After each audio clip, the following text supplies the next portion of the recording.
नमस्कार। आज हम आपकी मुलाकात करवाते हैं डॉक्टर साहिल बस्सी से, जो हमारे एक्सपर्ट गैस्ट्रो सर्जन गैस्ट्रोएंटरोलॉजिस्ट हैं, और उनसे हम बात करेंगे तेजाब की बीमारी में, एसिडिटी की बीमारी में, जो एक बहुत ही कॉमन बीमारी है और ऑलमोस्ट 30-40% लोगों को होती है। तो हमारे साथ हैं डॉक्टर साहिल बस्सी।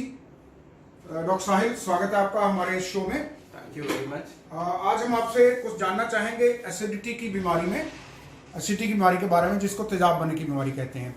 तो आप ये बताइए, ये बेसिकली है क्या चीज़ जो तेजाब बनना है? बेसिकली हमारा जो पेट होता है, जो स्टमक होता है, उसमें ना एसिड होता है HCl, जो कि तेजाब होता है। तो हम जब खाना खाते हैं, हम एक बहुत क्रूड फॉर्म में खाते हैं। उस खाने को छोटे छोटे पार्टिकल्स में तोड़ने के लिए, इसलिए उसके ऊपर HCl काम करता है, तो ताकि वो पार्टिकल्स में टूटे और वो हमारे शरीर में चले जाए खाना, और खाना हमारे शरीर को लगना शुरू हो जाए। तो अगर कई लोगों में तेजाब ज़्यादा बनने की प्रॉब्लम होनी शुरू हो जाती है, तो उनके एसिडिटी की फीलिंग आती है, जिसको हम डिस्पेप्सिया भी बोलते हैं, जिसमें अपर पेट में, अपर एब्डोमेन में पेन होती है, गैस की सेंसेशन होती है। तो ये होता है। तो ये बताइए डॉक्टर साहब, जो एसिडिटी या तेजाब बनना होता है, उसमें हमें कैसे मरीज को पता लगता है कि उसको तेजाब बन रहा है, एसिडिटी हो रही है? आप जब भी कुछ खाना खाओगे, स्पेशली ऑयली या फिर स्पाइसी फूड खाओगे, तो आपको एक अपनी एपिगैस्ट्रियम, जो कि पेट का सबसे ऊपर वाला हिस्सा है, वहां पे दर्द शुरू होगी, जलन सी फीलिंग होगी, और वो आपको लगेगा कि आपका खाना गले में आ रहा है, खट्टे डकार आ रहे हैं, हिचकियां आनी शुरू हो जाती है। कभी कभी दर्द हमारे राइट साइड ऊपर भी आती है और पीठ पे भी जाती है। इसको बहुत लोग कार्डियक पेन से भी कंफ्यूज कर लेते हैं, क्योंकि दिल की दर्द भी कुछ ऐसी ही होती है। तो जब भी हमें कोई एसिडिटी होती है, तो हमें ये नहीं सोचना कि हमें एसिडिटी ही हुई है, दिल की दर्द भी हो सकती है। तो हमेशा डॉक्टर से कंसल्ट करना चाहिए। It is not to be ignored. जैसे कुछ लोग इस चीज़ को इग्नोर करते हैं और घर पे इलाज सोच लेते हैं, पानी पी लिया, लस्सी पी ली, दही खा लिया, या जवाइन या सौंफ खा लिया और रिलैक्स हो गए।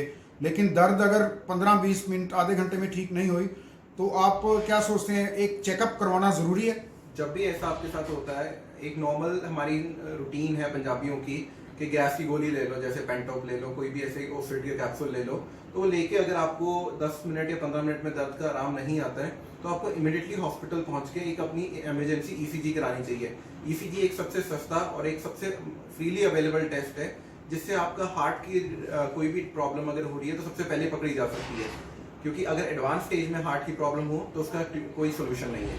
आप क्या सोचते हैं, कौन कौन से खाने में ऐसी चीज़ें हैं जो कि ये तेजाब ज़्यादा बनता है या एसिडिटी की बीमारी को प्रमोट करती हैं? क्या चीज़ें हैं जो खाने में? ये सबसे कॉमन चीज़ें हैं, जैसे जो लोग खाली पेट चाय पीते हैं, जो ड्रिंक ज़्यादा करते हैं, ऑयली एंड स्पाइसी खाना जो ज़्यादा खाते हैं, इनमें जैसे गैस की ज़्यादा प्रॉब्लम रहती है एज़ कम्पेयर टू नॉर्मल लोग। जो नॉन वेजिटेरियन खाते हैं, उनमें गैस की प्रॉब्लम ज़्यादा रहती है एज़ कम्पेयर टू वेजिटेरियंस।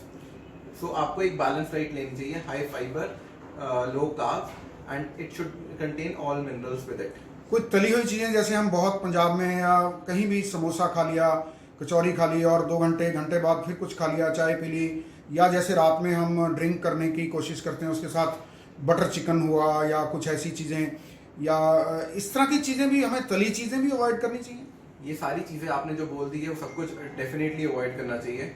रात को जब भी आप खाना खाओ, it should be a light meal. Afternoon का मील थोड़ा सा हैवी हो सकता है। खाने के बाद इमिडिएटली आपको लेटना नहीं चाहिए, कुछ सैर करनी चाहिए, कुछ देर तक बैठना चाहिए। एक खाने के कम से कम 1 से 2 घंटे बाद आपको बेड में लेटना चाहिए, ताकि आपका खाना थोड़ा नीचे चले जाए। अगर आप खाने के बाद एकदम लेट जाओगे, तो आपको एसिडिटी की रिफ्लक्स होगा, और एसिडिटी की प्रॉब्लम हमेशा रहेगी। 2 चीज़ें डॉक्टर साहब कई लोगों के दिमाग में आती हैं। एक तो मोटापे से कोई ताल्लुक है इसका, नंबर 1। एक वो कहते हैं कि जो सारा दिन बहुत टाइट बेल्ट बांध के या बैठे रहते हैं कुर्सियों पे, जिनको हम लाइफस्टाइल बोलते हैं, तो लाइफस्टाइल का भी कुछ इफेक्ट है इस पर? डेफिनेटली, अगर आपका सेडेंटरी लाइफस्टाइल है, आप एक्सरसाइज नहीं करते, सारा दिन बैठे रहते हो और आप मोटे हो, तो क्या होता है कि हमारा पेट के इंट्रा एब्डोमिनल प्रेशर इंक्रीज रहता है। जब इंट्रा एब्डोमिनल प्रेशर इंक्रीज रहता है, तो हमारे स्टमक के ऊपर प्रेशर पड़ता है, जिसकी वजह से रिफ्लक्स ज़्यादा होता है, और आपकी ये एसिडिटी की प्रॉब्लम ज़्यादा रहती है। तो इसको ओवरकम करने के लिए we should always do a strenuous exercise 1 घंटा हर रोज। आपने एक दवाई का मेंशन किया था, तो कि कई लोग बताओ वो खा लेते हैं, फटाफट खा लेते हैं, लेकिन ऐसा हमने सुना है कि जो अगर वो दवाई जैसे पेंटाप्रोजोल है या और दवाइयाँ हैं, अगर एक एक करके अल्टरनेट खा लिया, 2 दिन खा के छोड़ दी, तो उसका कुछ नुकसान होता है कि उसको लगातार, अगर चेकअप के बाद डॉक्टर ने रिकमेंड करा है, तो उसको लगातार कितने दिन लेना चाहिए? और कई लोग मैंने देखा है साल भर से वही दवाई खाते रहते हैं, चेकअप नहीं करवाते। बेसिकली अगर आप कोई भी मेडिसिन को कंटिन्यूस लोगे, तो उसका साइड इफेक्ट होता ही है। कोई भी मेडिसिन बिना प्रिस्क्रिप्शन के आपको खानी ही नहीं चाहिए, क्योंकि हर कोई भी आज तक ऐसे मेडिसिन नहीं बनी जिसका साइड इफेक्ट नहीं है, चाहे वो डोलो है चाहे कोई भी मेडिसिन है। तो इसलिए आप अगर पैंटोप्रोजोल सारी आप ज़्यादा देर तक खा रहे हो, बिना हर रोज खा रहे हो, तो आप उसके रेजिस्टेंट हो जाओगे, नेक्स्ट टाइम आपके ऊपर वो मेडिसिन काम करेगी ही नहीं।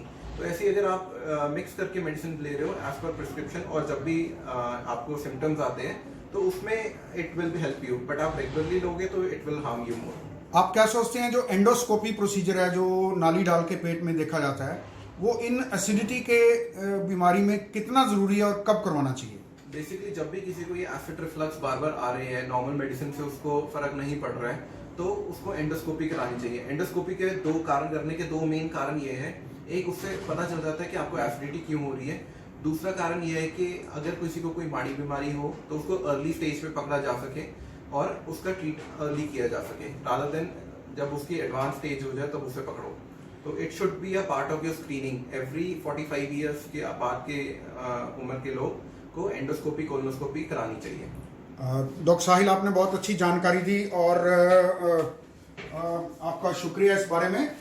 तो डॉक्टर साहिल ने बड़े अच्छे बताया, लाइफस्टाइल चेंजेस बताया, रात में खाना खाने के बाद इमीडिएट लेटना नहीं है, खाली पेट चाय नहीं पीनी है, तली हुई चीज़ें कम कर देनी है, दिन में टाइम से खाना खाना है, और जब भी दवाई लेनी है किसी डॉक्टर की प्रिस्क्रिप्शन से, सलाह से लेनी है, और लगातार ही वो दवाई बिना चेकअप के नहीं लेनी है, और जब अगर ज़रूरत समझें डॉक्टर एडवाइस करें तो हमें एंडोस्कोपी या कोई भी प्रोसीजर इस तरह करवाना चाहिए। Thank you doctor Sahil. Thank you.